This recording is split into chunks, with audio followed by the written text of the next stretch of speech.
성경 말씀 요한복음 11장 1절로 16절 말씀을 봉독하겠습니다. 요한복음 11장 1절로 16절 말씀입니다.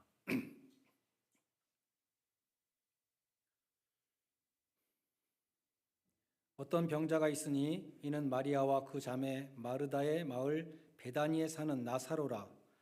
이 마리아는 향유를 주께 붓고 머리털로 주의 발을 닦던 자요, 병든 나사로는 그의 오라비더라.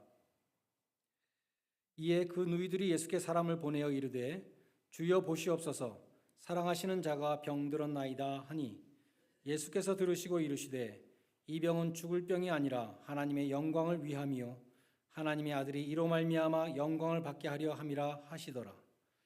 예수께서 본래 마르다와 그 동생과 나사로를 사랑하시더니 나사로가 병들었다 함을 들으시고 그 계시던 곳에 이틀을 더 유하시고 그 후에 제자들에게 이르시되 유대로 다시 가자 하시니 제자들이 말하되 랍비여, 방금도 유대인들이 돌로 치려 하였는데 또 그리로 가시려 하나이까? 예수께서 대답하시되 낮이 12시간이 아니냐? 사람이 낮에 다니면 이 세상의 빛을 봄으로 실족하지 아니하고 밤에 다니면 빛이 그 사람 안에 없는 거로 실족하느니라. 이 말씀을 하신 후에 또 이르시되 우리 친구 나사로가 잠들었도다. 그러나 내가 깨우러 가노라. 제자들이 이르되 주여, 잠들었으면 낫겠나이다 하더라. 예수는 그의 죽음을 가리켜 말씀하신 것이나 그들은 잠들어 쉬는 것을 가리켜 말씀하신 줄 생각하는지라. 이에 예수께서 밝히 이르시되 나사로가 죽었느니라. 내가 거기 있지 아니한 것을 너희를 위하여 기뻐하노니 이는 너희로 믿게 하려 함이라. 그러나 그에게로 가자 하시니 디두모라 하는 도마가 다른 제자들에게 말하되 우리도 주와 함께 죽으러 가자 하니라. 아멘.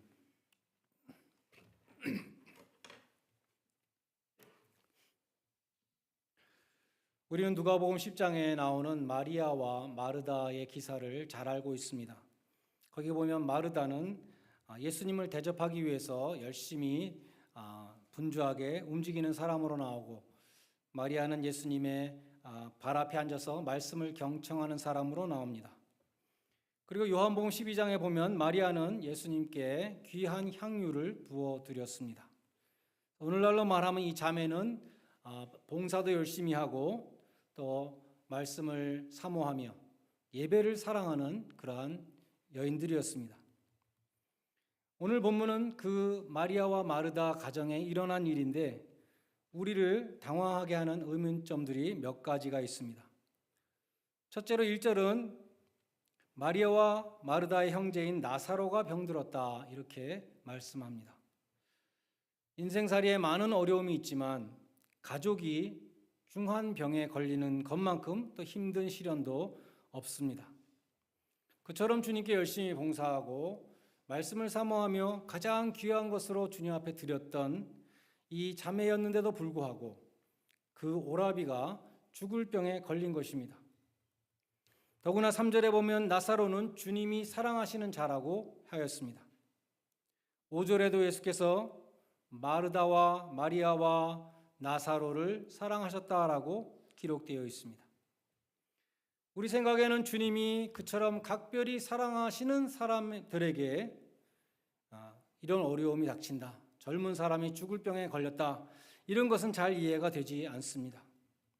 그런데 오늘 본문은 분명히 주님이 사랑하시는 자가 병들었다라고 말씀합니다. 그것이 우리를 당황하게 하는 것입니다. 두 번째로 주님은 나사로가 병에 걸렸다는 소식을 듣고 이 병은 죽을 병이 아니라고 말씀하셨습니다. 좀 안심이 되는 장면이죠.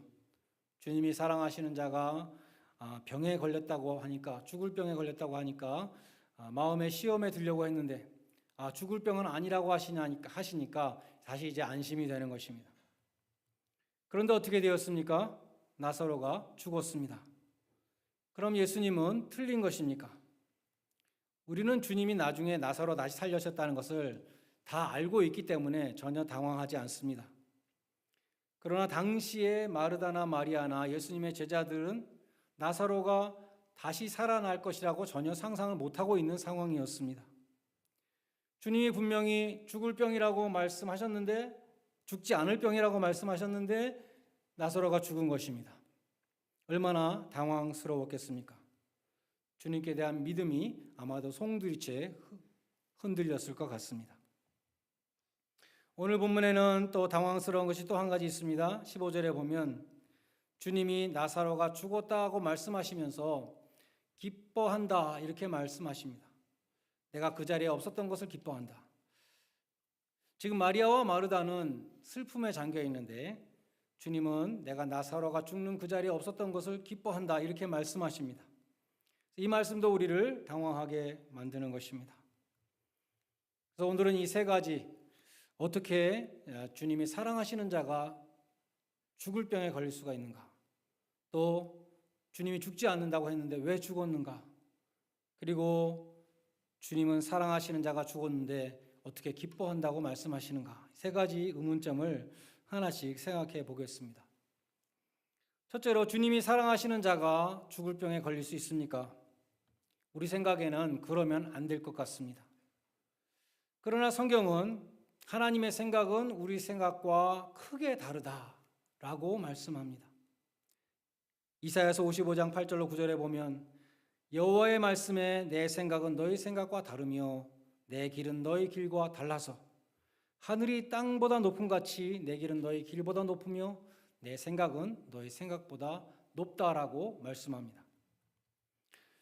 오늘 본문 4절에서도 나사로의 병에는 그들이 알지 못하는 하나님의 크고 높으신 뜻이 있다고 주님은 이렇게 말씀하셨습니다. 이 병은 하나님의 영광을 위함이요 하나님의 아들이 이로 말미암아 영광을 받게 하려 함이라. 이 병 때문에 하나님이 오히려 영광을 받으실 것이라 말씀합니다. 이 병으로 인하여 하나님의 아들 예수님도 영광을 받으실 것이라고 말씀합니다. 어떻게 영광을 받으셨습니까? 나중에 주님이 나사로를 무덤에서 불러내심으로 영광을 받으셨습니다.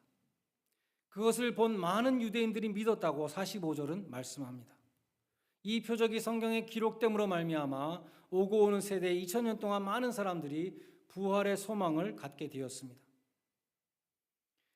그러나 당시에 어려움과 시련에 처해 있었던 마리아와 마르다에게는 그처럼 크고 높으신 하나님의 뜻을 전혀 알 수가 없었던 것입니다. 그러면 마르다와 마리아는 그러한 시련 가운데 어떠한 믿음을 보였습니까? 그들은 그 문제를 주님 앞에 갖고 나왔습니다. 주님 앞에 있는 그대로 갖고 나왔습니다. 주여 보시옵소서, 주님이 사랑하시는 자가 병들었나이다. 그들은 주님의 사랑에 근거해서 기도했습니다. 그렇지만 주님, 우리 오라비를 그렇게 사랑하시니까 고쳐주셔야 되지 않습니까? 라고 기도하지는 않았습니다. 혹은 주님, 우리 자매가 주님을 위해서 얼마나 많은 봉사를 했습니까? 우리의 공로를 보시고 고쳐주십시오 라고 기도하지도 않았습니다. 혹은 이렇게 해주십시오, 저렇게 해주십시오, 자기의 뜻을 주장하지도 않았습니다. 단지 주님이 사랑하시는 자가 병들었나이다. 주님의 사랑을 의지합니다. 주님 선처해 주십시오. 믿습니다. 라고 주님 앞에 온전히 의탁하는 자세로 아뢰었던 것입니다. 이사야서 37장에 나오는 이 히스기야의 기도가 있습니다. 히스기야 왕 시대에 아수르가 쳐들어와서 예루살렘이 함락당할 위기에 처했습니다. 아수르 군대는 히스기야 왕에게 협박 편지를 보내서 빨리 항복하라 그랬습니다. 히스기야는 그 편지를 들고 여호와의 전에 들어가서 그 글을 여호와 앞에 펴놓고 기도했습니다. 하나님, 이 편지를 보십시오. 어떻게 하면 좋겠습니까? 하나님은 사실 우리의 설명을 필요로 하지 않습니다. 하나님은 다 알고 계십니다. 그러나 그 문제를 들고 나오는 그 믿음을 기뻐하시는 것입니다. 주님이 사랑하시는 자녀들에게도 여러 가지 환난이 닥칩니다. 그러한 어려움이 닥칠 때 우리는 어떻게 해야 되겠습니까? 주님께 있는 그대로 갖고 나오는 것입니다. 주님 보시옵소서, 사랑하시는 자가 병들었나이다. 주님 보시옵소서, 사랑하시는 자가 경제적인 어려움을 겪고 있습니다. 주여 보시옵소서. 사랑하시는 자가 자녀 문제로 어려움에 처했나이다. 주여 보시옵소서. 사랑하시는 자가 실패하였나이다. 그럴 때 주님은 응답해 주십니다. 염려하지 마라. 너의 어려움과 공경을 통하여 오히려 나의 영광이 드러날 것이다. 내 입에서는 찬양이 흘러나올 것이다. 너는 망하지 않을 것이다. 너의 문제가 나의 은혜로 해결됨으로 말미암아 내가 영광을 받게 될 것이다. 여러분도 말씀 가운데, 기도 가운데 그러한 주님의 음성을 꼭 들으시기를 바랍니다. 두 번째로 주님은 나사로의 병이 죽을 병이 아니라고 말씀하셨습니다. 그 말을 들은 사람들은 안심했을 것입니다. 근데 죽지 않을 것이라던 나사로가 주님이 지체하시는 동안에 죽었습니다. 6절에 보면 주님이 이 급한 전가를 받고도 이틀을 더 머무셨다라고 기록되어 있습니다. 그러다가 나사로가 죽은 다음에 이제 가자라고 가시는 것입니다. 우리들도 주님이 지체하시는 것처럼 느낄 때가 있습니다. 그래야 할 때 우리는 지치기 쉽습니다. 하나님의 사랑을 의심하기 쉽습니다. 주님을 원망하기 쉽습니다. 21절에 보면 마르다가 말하죠. 주님이 여기 계셨더라면 우리 오라비가 죽지 않았을 것입니다. 원망하는 그러한 말을 합니다. 32절에서 마리아도 똑같은 말을 합니다. 주님이 여기 계셨더라면 우리 오라비가 죽지 않았을 것입니다. 왜 이렇게 늦게 오셨습니까? 라는 뜻이죠. 그러나 주님은 의도적으로 지체하셨습니다. 어떻게 보면 나사로가 죽을 때까지 기다리셨던 것입니다. 하나님은 아브라함에게 약속을 하시고도 그 성취는 계속 미루셨습니다. 아브라함이 도저히 자기의 힘으로 자식을 생산할 수 없을 때까지 기다리고 또 기다리게 하셨습니다. 그리고 주님의 시간에 주셨습니다. 그러므로 우리는 우리의 시간표를 하나님께 강요해서는 안 됩니다. 우리는 주님의 시간을 기다려야 하는 것입니다. 주님은 늦게 오지 않고 주님의 시간에 오십니다. 우리는 주님의 응답이 너무 지체된다고 마음이 힘들어질 때 어떻게 해야 되는가? 기다리라고 성경은 말씀합니다. 끝까지 기다리라. 이사야서 30장 18절에 여호와께서 기다리시나니 하나님이 기다리십니다. 이는 너희에게 은혜를 베풀려 하심이니라. 이어서 말씀하시기를 그러므로 무릇 하나님을 기다리는 자는 복이 있도다 라고 말씀합니다. 어떨 때에는 포기하고 싶을 정도로 주님의 역사가 일어나지 않을 때도 있습니다. 그럴 때일수록 우리는 하나님의 선하신 뜻을 믿고 기도의 줄을 놓지 말아야 합니다. 예레미야서 29장 11절에 이런 말씀이 있습니다. 나 여호와가 말하노라. 너희를 향한 생각은 내가 하나니 재앙이 아니라 평안이요 너희 장래에 소망을 주려 하는 생각이라. 지금 이 말씀은 바벨론의 포로로 끌려가 있던 이스라엘 백성들에게 하시는 말씀입니다. 지금 하나님의 백성들이 기막힌 상황 속에 처해 있었습니다. 조상 대대로 살던 그 예루살렘에서부터 그 예루살렘 다 파괴되고 그들은 지금 포로로 끌려가서 남의 나라에 가서 지금 노예처럼 살고 있었습니다. 이런 재앙이 또 어디 있겠습니까? 이것도 하나님의 뜻입니까? 하나님이 주의 백성을 버리셨습니까? 그런 심정으로 낙담하고 있던 이스라엘 백성들에게 하나님은 말씀하십니다. 나에게 계획이 있다. 나의 계획은 너희들에게 재앙을 주는 것이 아니라 평안을 주려는 것이다. 내 미래에 소망이 있다라고 말씀합니다. 그런데 70년을 기다리라고 말씀하시는 것입니다. 1년, 2년이 아니었어요. 하나님이 정하신 시간 그 70년이 차면 내가 너희를 해방시켜서 예루살렘으로 돌아가게 할 것이다 라고 말씀하십니다. 그러므로 주님은 우리가 원하시는 때에 오지 않습니다. 결코 서두르지 아니하시고 하나님의 영광을 드러내시는 하나님의 타이밍에 오신다는 것을 꼭 기억해야 합니다. 우리의 삶 속에 나사로가 죽는 것 같은 그러한 일이 일어난다 할지라도 환경을 보고 절망하지 말고 끝까지 인내로 승리하시기를 바랍니다. 마지막으로 나사로의 죽음에 대해서 주님은 기뻐하신다고 말씀하셨는데 주님이 왜 기뻐하셨는가? 15절에 이유가 있습니다. 너희를 위하여, 너희 때문에 기뻐한다, 이렇게 말씀하셨습니다. 나사로가 죽은 것에 대하여 너희를 위하여 기뻐한다. 나사로가 죽은 것을 기뻐하지 않으셨습니다. 주님은 나사로가 죽은 것을 슬퍼하셨습니다. 무덤 앞에서 눈물을 흘리셨습니다. 주님은 나사로의 죽음에 대하여 슬퍼하셨습니다. 그러나 나사로의 죽음이 갖고 올 그 결과에 대해서 기뻐하셨습니다. 나사로의 죽음과 부활로 인해서 나사로는 이제 완전히 새로운 사람이 될 것입니다. 장차 그가 살아있다는 그 사실 하나만으로도 하나님의 큰 영광이 드러날 것입니다. 마리아와 마르다에게도 이 시련은 귀중한 체험으로 남을 것입니다. 그들은 장차 어려움 당하는 이웃들에게, 절망에 처한 사람들에게 자신의 체험을 간증하며 위로와 용기를 북돋아 줄 것입니다. 나사로의 죽음과 부활은 예수님의 제자들에게도 큰 경험이 될 것입니다. 그들은 앞으로 어떠한 역경에 처하든지 어떠한 환난과 핍박 속에서도 죽은 자를 살리셨던 그 주님을 그 의지하는 믿음을 소유하게 될 것입니다. 우리에게 혹 원하지 않는 혹심한 시련이 임할 때에도 기뻐하라고 성경은 말씀합니다. 하나님은 사랑하는 자녀들의 그 고난을 축복으로 바꿔 주시기 때문입니다. 하나님은 사랑하시는 자녀들을 온실 속의 화초로 키우지 않으십니다. 하나님은 지혜로운 정원사와 같이 화초들이 온실 밖에서 그 찬바람과 된소리를 맞아도 견딜 수 있도록 연단하십니다. 하나님은 그 자녀들을 나약하게 키우지 않으시고 시련을 통해서 연단하십니다. 베드로전서 1장 6절에 보면 불같은 시험이 올 때에 오히려 기뻐하라고 그렇게 말씀합니다. 그 이유는 너희의 그 믿음의 시련이 불로 연단한 금보다 더 귀하여 예수 그리스도에 나타나실 때에 칭찬과 영광과 존귀를 얻게 하려 함이라.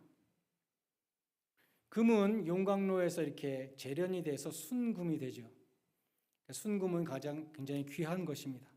그런데 우리가 시련을 통해서 재련된 믿음은 그 용광로에서 나온 순금보다 더 귀하다고 말씀합니다.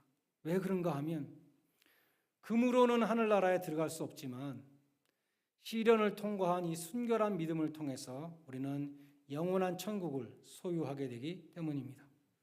그래서 시련을 통과한 이 믿음은 금보다 더 귀한 것입니다. 보석공은 가치 없는 돌에 대해서 구태여 힘들이지 않습니다. 그러나 1급 다이아몬드는 깎고 또 다듬는 것이죠.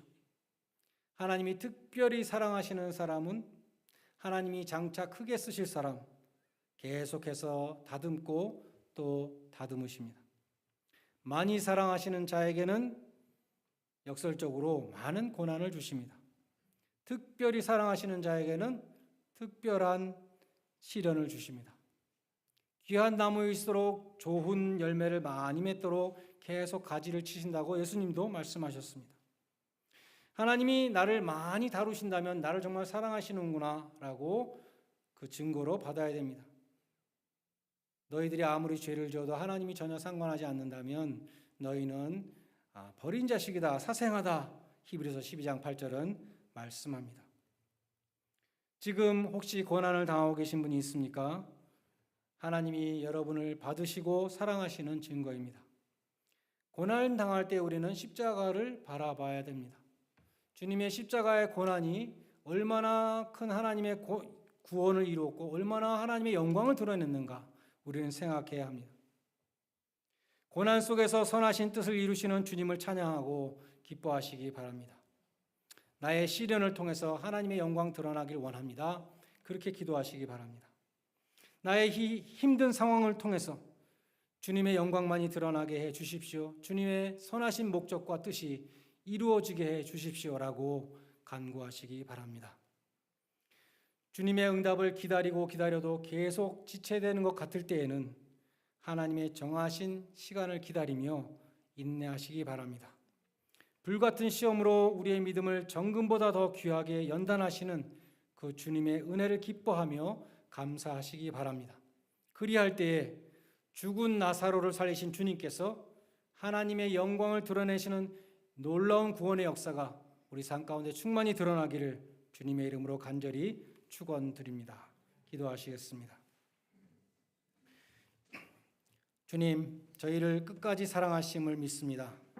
어려움과 시련이 닥칠 때에 주님 앞에 갖고 나오게 해주시고, 주님께서 내가 바라는 것보다 더 좋은 시간에, 내가 생각하는 것보다 더 좋은 계획과 목적을 가지시고 구원의 역사를 이루어 주실 것을 믿고 인내로 기다리게 하여 주시옵소서.